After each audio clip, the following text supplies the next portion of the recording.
like that little introduction we had there. This is exciting. It's Mikey V. We got Gianna, the V Bros, and we got the one and only Jax hanging out. Thank you so much for coming on by. What's up? Thanks for having me. Wait, rumor has it you slept through your alarm this morning. Oh, God. You just called me out like it was nothing. It's normal people things. We're normal people. What happened? I don't even know if we actually set the alarm this morning, but I think my body clock woke me up in sheer panic, and I had 20 minutes to get ready, and then the zit sticker barely came off, and it was in like 3 of my interviews, and I didn't see it until I looked in the mirror, and I was like, oh, you got to be kidding me. It's like those zit stickers. The little magic, what are they called? Mighty Patches. Mighty Patch, yes. They work wonders, but sometimes you just forget they're there. And they're just there. Yeah. Yeah, that's how good they are. Talking about you sleeping through alarms, people don't realize when you have stuff like you have going on right now, you're running around talking to 100 radio idiots like myself. But with all of that, there comes a lot of small talk, right? Like I feel like everybody, you go, oh, hey, good to see you. Did I see that guy before? Do I know him? So we play a game here to start the interviews called Big Talk. Oh, God. So Gianna has picked her 15 favorite cards from Big Talk. Mm-hmm. So I'm going to let you pick. Okay. Pick a card, any card. Are these like heavy-hitting questions? Nah, they're fun. Wow. Did you like set this up to like segue into my song? You picked the card. What advice would you give yourself 5 years ago? I liked that As question. in like, God, I wish somebody would have told me when I was younger. That what? All bodies aren't the same. No. Yeah. I think that's probably what I told myself 5 years ago, saying, hey, girl, wake up. All bodies aren't the same. And talking about telling yourself something to yourself that was 5 years younger, you have something that you babysit that you're really close with. So it's kind of a similar connection, right? Totally. And talk about how one time she was picked on a pool party, or you can probably explain it better than I can. She's hit Chelsea. Her name is. She's 13 now, and she's hit like an age where things are very intense. Middle school is like you feel everything times a bajillion. Yeah.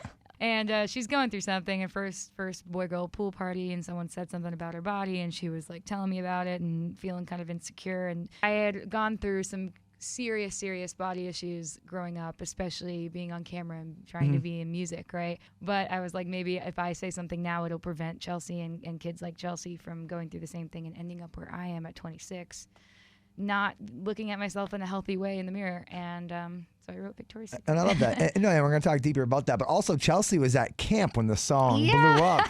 So she got out of camp only a couple weeks ago, right? Yeah. Chelsea was in summer camp, like sleepaway camp, and she didn't even know like her name was all over the news. She had no phone, right? No. Yeah. Her counselors were like giving her hints, like, "Hey, guess what? We keep hearing your name like on TV," and she's like, "What?" I love that you still babysit her with everything going on. That's amazing. She told me to say when I was on the radio this week that I am not technically her babysitter anymore because she doesn't need one. You're her friend. I am her friend / older sister, and she doesn't need a babysitter. She's old enough to watch herself, but we do hang out. We just went on the shopping spree together recently. That's awesome. and you're influencing so many young adults and helping so many parents. We're going to talk more about that in a second, but we're going to pick one more.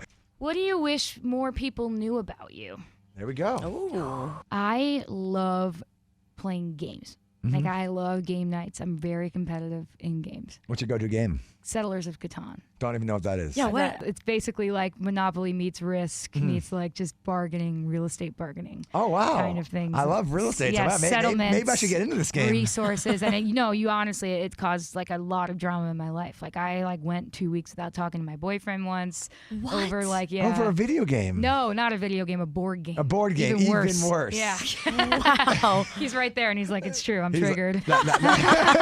So you already alluded at your song a bunch, Victoria's Secret. By the way, congrats on success on it. But I have the lyrics here. Oh, man. So, and you have a piano there, convenient. I'm going to read some lyrics from it. You'll play them, and then I want to talk about them as we go. Sure. So the song starts off, God, I wish somebody would have told me when I was younger that all bodies aren't the same. Photoshop itty-bitty models on magazine covers. Let's hear it. Told me I was overweight. Yeah, you can add that right in there. You can't just leave the last rhyme. My fault. You're right. See, I got nervous. I was sweating. Yeah, no, I guess like that is really where it began. When I went to the studio, it started out as almost like a God, I wish somebody would have told me, and it was kind of sad because I was feeling sad, right? Yeah. I'm not feeling like I'm in this best, awesome place. So I was like, it's a ballad, obviously, right? And then as I was writing those lyrics, I started to get like angry. So I think that first line was, I wish somebody like would have said to me, like back in the early 2000s, like, hey, all bodies aren't the same. Like the one that you're seeing, there's a bunch that are different than that, and you don't have to aspire to like look at this body and be like, oh, this is the body I want, right? Because every single body is completely different, right, in every way. Photoshop itty bitty models on magazine covers told me I was overweight. Basically, the idea is that like subliminally, since we only got this like, you know, very photoshopped, airbrushed version of one body type, I started to convince myself I was just obese and like, this is not who I'm not beautiful. Like that, this is what I need to be beautiful. So that was our first. And you actually, didn't you take the Facetune app and like adjust your own body to show people how you could change? And part of that was because of the panic of Victoria's Secret was not even supposed to come out. We had like another song ready to come out the next week. So there was like, oh God, what do I do? What do I do? Okay, we need photo for the artwork. And I was like, okay. And then we started thinking photo shoots, and then it was just like, this all feels weird. It's kind of like actually not the point of the song if we started to like edit doing proper photo shoots. I was like, it would be really satirical if I like literally just took a photo of me in my living room with like a corset on and then like obnoxiously face-tuned it, like to the point of like swivelly background lines and stuff, like not caring at all, and just like. So but it shows girls how the app is what does this. It's not even realistic at that point. So we'll move forward to the next line of the song. We'll have you play real quick. I stopped eating. What a bummer. Can't have carbs in a hot girl summer. If I could go back and tell myself, I'm reading it. When I was younger, I'd say, psst. Okay, so like, I stopped eating. What a bummer. Can't have carbs in a hot girl summer. If I could go back and tell myself when I was younger, I'd say, psst. And that is like basically around the time when I actually started starving myself, like under 400 calories a day. I started counting, and I would watch the scale numbers go down and down and down. Finally, I'm like closer to low 90s when my body type is like 120 plus, depending on the phase of my life. Yeah. And I was told that carbs were like the no carbs. You can't have carbs. You want to look good in a bikini, no carbs, right? Props to you for opening up about this, right? Because this is a major issue with a lot of teens and young adults, and for you to put in a song become so massive. I mean, me and Gian talk about this all the time. So many girls we know have gone through phases, and so you actually lived through that. So there was a point in your life when you were like avoiding carbs, avoiding sugar, doing all those things. I'd actually argue that like most girls have some sort of an eating disorder and don't even realize it, right? 100%. So it's like nothing, like at a certain age, you start really comparing yourself so much, especially with apps now. Like we've gotten the body positivity movement, and that's happening, and that's great, right? We also have access at our fingertips to things like Facetune, where we can just change reality in 2 seconds, right? And it's interesting, like I never meant for people to like share their own stories using this song. It was really just something personal for me and some kids even that were reaching out, and their moms saying my daughter thinks she's fat and she's depressed, and my son is like getting bullied and all this stuff. And I was like, it's like now my responsibility. I have all these like new followers out of nowhere. I felt like I had to say something to prevent this. But for me, it's been kind of like group therapy. I've never been comfortable talking about this. In fact, I shared some of the images that a photo shoot I did when I was down to like 93 pounds, and I had like, you could see my ribs, my bones popping out of my skin and my shoulders. And I remember thinking that day, wow, you look great. You're almost there. And and it's crazy too, because at one point, didn't you have like not a competition, it sounds terrible, but like you and your friends are trying to see who could get the legs, the thigh gap. The thigh gap, My friends and I were like, who's going to get the thigh gap first? Like, and we would like literally look in the mirror, and if the fat on our thighs was touching, then it's like, oh, you're not there yet, right? And we would eat ice cubes. Like I remember at lunch, they used to chant Jax's flat chest at my summer camp. When I have this written down, JAFC.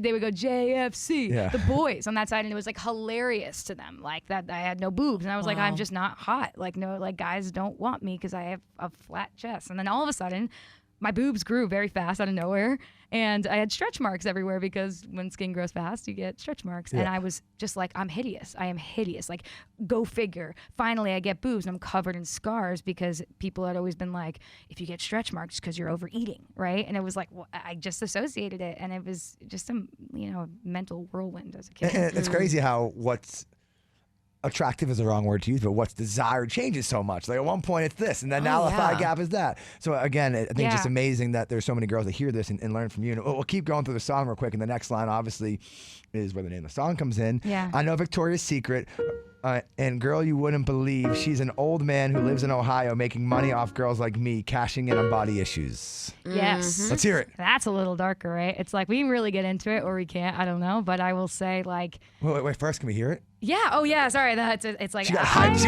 talk about it. Secret. And girl, you wouldn't believe she's an old man who lives in Ohio, making money off of girls like me, cashing in on body issues, selling skin and bones with big boobs.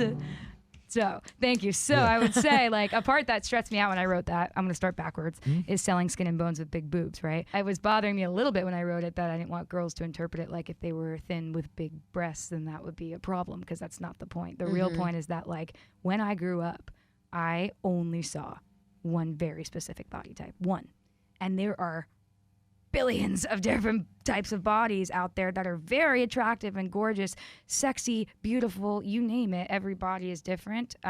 Explain why you're saying you only saw one. Because I was only marketed this one specific, the perfect body. I was like, okay, who says this? Who's saying this is the perfect body, and who has designed this, and who is like only specifically advertising one model? And for models I've spoken with, like telling models they need to be a certain measurement and causing them to go into a spiral, right? Yeah. And who is photoshopping and airbrushing and creating this like prototype? And it's just this like creepy little mousy old man from Ohio that's also involved in some way darker stuff that I'm not going to get into. Yeah. Because at the end of the day, you know, I've had some back and forth now with Victoria's Secret, the company, and it was never intended to be about the brand Victoria's Secret. It's a bigger picture. It's a way bigger metaphor. It's like, as a songwriter, like, I know Victoria's Secret, to be like Victoria's an actual person. Like, I know it. Yeah. Yeah. I'm like, woohoo, cool pun, right? Yeah. But it was a cultural reference to everything I'd seen when I was that age, and it was just, you know, one specific type of female. And that was what I thought I had to be. So. Yeah.